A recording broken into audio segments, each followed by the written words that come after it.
இன்னைக்கு நம்ம வீடியோவில் ஒரு மசாலா பால் தான் பார்க்க போகிறோம். ஃபர்ஸ்ட் நீங்கள் ஒரு பாத்திரத்தில் ஒரு 6 கேஷ்யூ அதாவது முந்திரி பருப்பு எடுத்துக்கோங்க.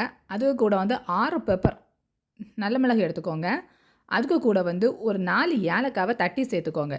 ஏலக்காய் வந்து உங்கள் ஆப்ஷனல் தான், தேவைன்னா சேர்த்துக்கலாம். இதுக்கு கூட நான் வந்து 2 கப் பால் சேர்த்துக்கிறேன். அதுக்கப்புறம் 1 ஸ்பூன் மஞ்சள் தூள் போட்டு இதை வந்து கொதிக்க வைக்க போகிறோம். இது வந்து நம்ம சளி மற்றும் இருமலுக்கு ரொம்பவே நல்லது. சின்ன குழந்தைங்களுக்கு சளி மற்றும் இருமல் பிடிச்சிருந்ததுன்னா, நம்ம இந்த மாதிரி பண்ணி குடுத்தோம்னா, அங்க இது டேஸ்ட் நல்லாயிருக்குன்னு குடிக்கவும் செய்வாங்க. இது ஹெல்த்தியும் கூட.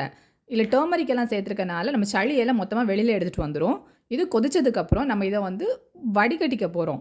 வடிகட்டிக்கிட்டு, இதில உள்ள வர்ற முந்திரி, பெப்பர், அதுக்கப்புறம் அந்த ஏலக்காய் எல்லாம் சேர்த்து மிக்ஸியில ஃபைன் பேஸ்ட்டா அரைச்சு, அதாவது கொஞ்சம் பால் ஊத்தி ஃபைன் பேஸ்ட்டா அரைச்சு, இந்த பால் கூட அகைன் சேர்த்து கலக்கி, நாட்டு சர்க்கரை சேர்த்து குடிக்க போறோம். இது வந்து ரொம்பவே டேஸ்ட்டா இருக்கும். நீங்க ட்ரை பண்ணி பாருங்க. சளி, இருமல் இருந்தா முக்கியமா ட்ரை பண்ணுங்க. நன்றி.